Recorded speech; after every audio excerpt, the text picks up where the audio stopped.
Hi everyone and welcome back to the Retro Café series, in which today I'll be looking at last year's Spider-Man 2, which swung onto the PlayStation 5 with high expectations, building upon the success of its predecessor, Spider-Man for PS4, which then obviously got remastered on PS5, as well as the sequel, which was kind of like a short DLC game, but it was its own game, which was Spider-Man Miles Morales, which launched with the PS5.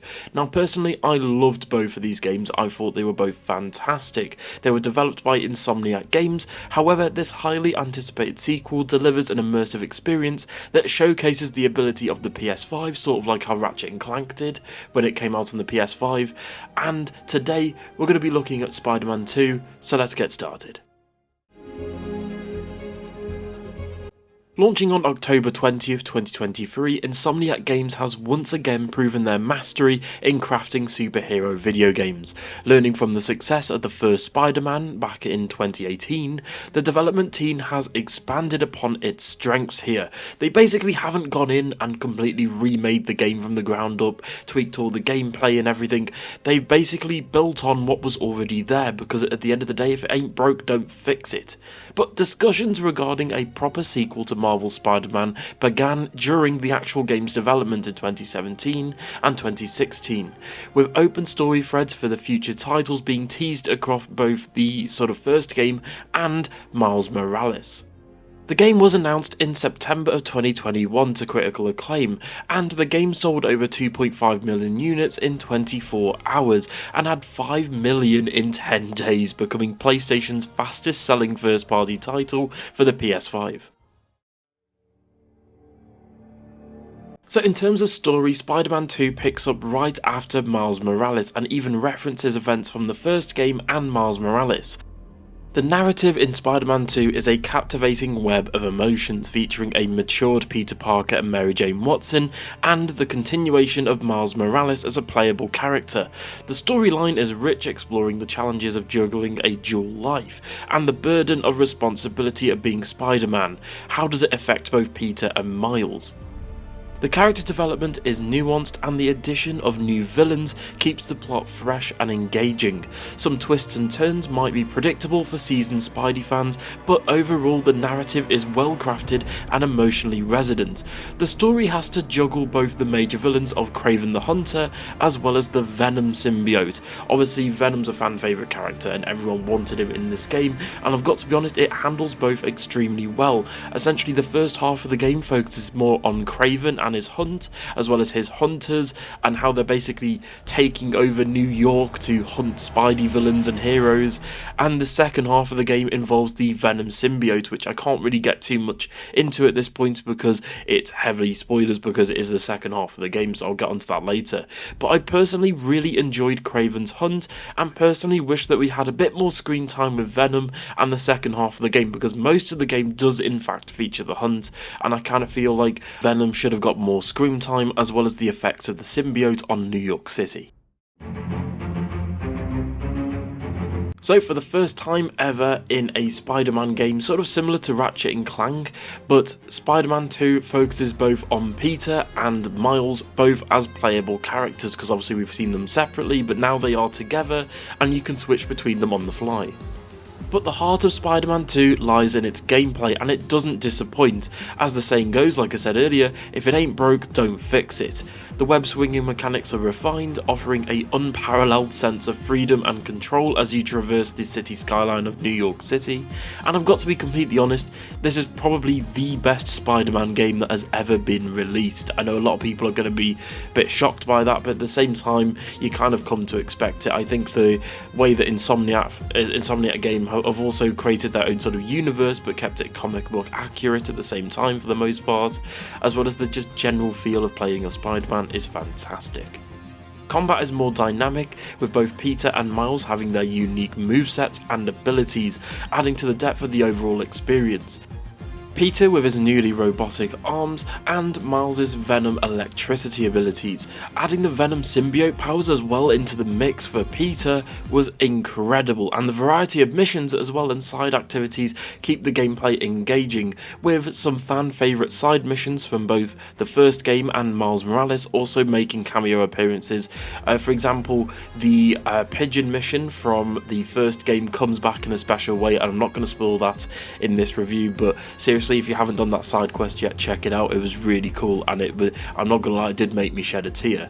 But also the variety of missions was just fantastic. But to be honest, my only minor gripe with the game is the occasional camera issue during the intense combat sequences where characters can get trapped into walls with the camera view.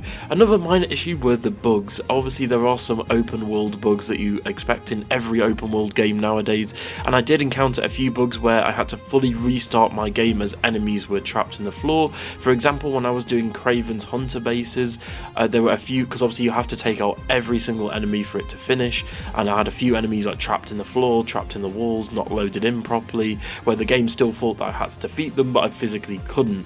I also had objects not appearing and characters completely disappearing from all the game altogether that were needed for particular story missions, which had me effectively reset to my last checkpoint or restart the game entirely by closing it from the PS5 menu. Insomniac Games once again pushes the graphical boundaries of the PlayStation 5. The city of New York comes alive with stunning detail, realistic lighting, and impressive weather effects. The character models are incredibly lifelike, showcasing the power of the console, and I can't wait for this game to actually make its transition to PC. I think this game on PC, current gen specs really are going to be fantastic, and the transition between Peter and Miles in terms of loading is very similar to PlayStation 5's Ratchet & Clank Rift Apart, where it only takes a few seconds. It's actually quite jarring at first because I've grown up with gaming and I'm so used to things, especially for example Starfield's a recent one where the loading screens in that game take an absolute eternity, whereas in this game I'm not kidding you, it's about 2 or 3 seconds for the game to fast travel. It's absolutely bonkers, and it's one of those that you have to experience it in game to truly believe it. And the animations during combat and swinging through the city and during cutscenes are fluid and visually breathtaking. Similar to Insomniac Games, again Ratchet & Clank, I'm going to keep mentioning it because it's a fantastic game series, Spider-Man 2 also introduces incredibly quick processing speeds for the PS5, with one mission in particular showing this by having Miles swinging through magic portals throughout New York City, taking him to other places such as Antarctica and other places that I can't spoil, and it was just seamless and done in seconds. But as well as the graphics, we've got the music. You've got the new dynamic music system where the score adapts to the player's actions, especially sort of factoring in the moral implications of the Venom symbiote, because over the story, the Venom symbiote will change Peter's sort of moral compass, so to speak, and the music goes with this perfectly, and it enhances the overall experience. While not groundbreaking, and I'm not, listening to the soundtrack over and over again on repeat like some other game franchises, the music remains a strong component of the atmosphere for Spider-Man 2. So this section of the video review will contain spoilers, so if you don't want any spoilers for the ending, after credits, or key moments in perhaps the second half of the story, here's your chance to leave now. But before the game came out, I was really hoping this would be a reality, but it finally happened. We get to play as Venom in Spider-Man 2, even if it's only for one mission, but it felt amazing, going through the buildings, going through choppers, basically smacking people against the ceiling and walls as Venom was fantastic. But in terms of the other villain and on how they handled the story of Kraven the Hunter, it felt like Kraven's hunt was a compelling reason to make Spider-Man 2, because at the end of the day, this is the third game that's taken place in New York City, and although they've added new areas such as Harlem and other places, whilst also having Peter fight over, comic book villains such as the Lizard and Mysterio, but in my opinion the first half of the game was much stronger than the second.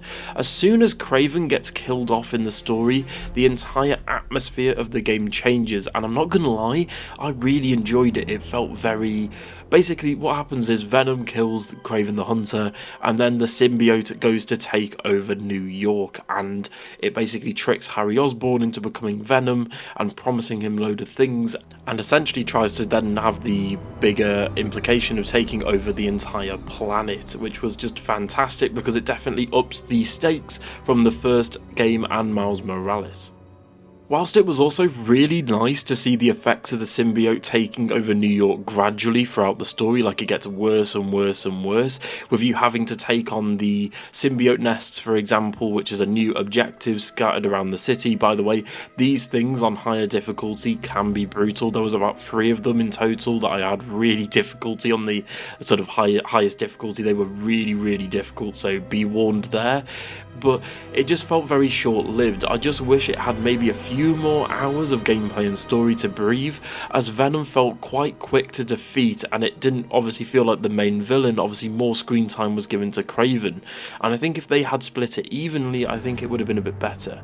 But the game in general is quite short. Even on higher difficulties, I was playing on the highest difficulty, and it only took me 18 hours to not only finish the story in the game, all the objectives, but to actually platinum the game on PS5. But I still had a great time as both Spider-Men in this tale of New York against both Kraven and the Venom symbiote, and New Game Plus is coming at some point in the future, so be on the lookout for that. Also, I'd like to run through and basically drop some shades towards some new suits. So in this game we get loads and loads and loads of fan service. Honestly, they pretty much bring back every single suit from the first game other than 1 or 2 that they couldn't get for licensing reasons. But I've got to throw shade towards Miles' brand new evolved suit. This was meant to be the final triumphant suit needed to combat Venom, as Peter had already got the anti-Venom suit at this point, so obviously Miles needed something as well to combat a planet-ending threat. But in my opinion, this is one of the ugliest Spidey suits I've ever seen. I really don't like the hair poking out of the top, and after doing a bit more research for this video and the story in general, it's even more disappointing to hear that this was actually just an Adidas ad to sell products such as the shoes, the suit, and like leggings and things like that, and it just felt very odd to have this in the game. It's also really odd because in the Spider-Verse films and in the MCU they actually go towards more like Air Jordan and Nikes, as obviously Miles wears Air Jordans in that film, and it's really weird to see him wearing Adidas in this. It's bonkers really. But in terms of the end credits scene also teased both Norman Osborn, Doc Ock and the Chameleon as main villains for the next title, so here's hoping we can get Green Goblin or Hobgoblin in the next title. But in terms of where to go next, Doc Ock also mentions that he's getting ready for the final chapter, so if this is going to be indeed a trilogy, I reckon we're going to see maybe the symbiote Carnage, because we do see Carnage in some side missions. Obviously we see the Chameleon in side missions, as he's hinted to obviously be affiliated with Kraven and family of Kraven, so I think that was sort of a fantastic reveal. That's the one where you've got to go around the city getting all the hunter bird drones. I think they're called vulture drones actually, I can't remember, but hey ho. And obviously then you've got Norman Osborn and Doc Ock teaming up, so I really hope we see Green Goblin, but you know, here's hoping.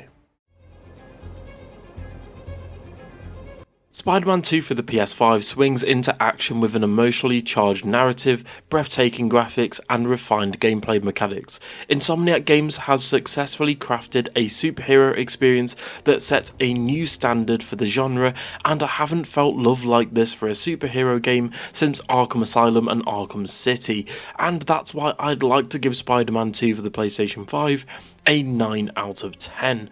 While it's not perfect, and while the music may not reach the same heights as the original, and there's some obviously game-breaking bugs and glitches still in the game, the other game series, with only the main theme really being a standout for music for me, to be honest, but it doesn't detract significantly from the overall experience. Spider-Man 2 is a must-play for fans of both Marvel Comics and video games and superhero games in general, as it stands as a shining example of what both Insomniac Games and PlayStation as a brand is capable of delivering in terms of first-party titles.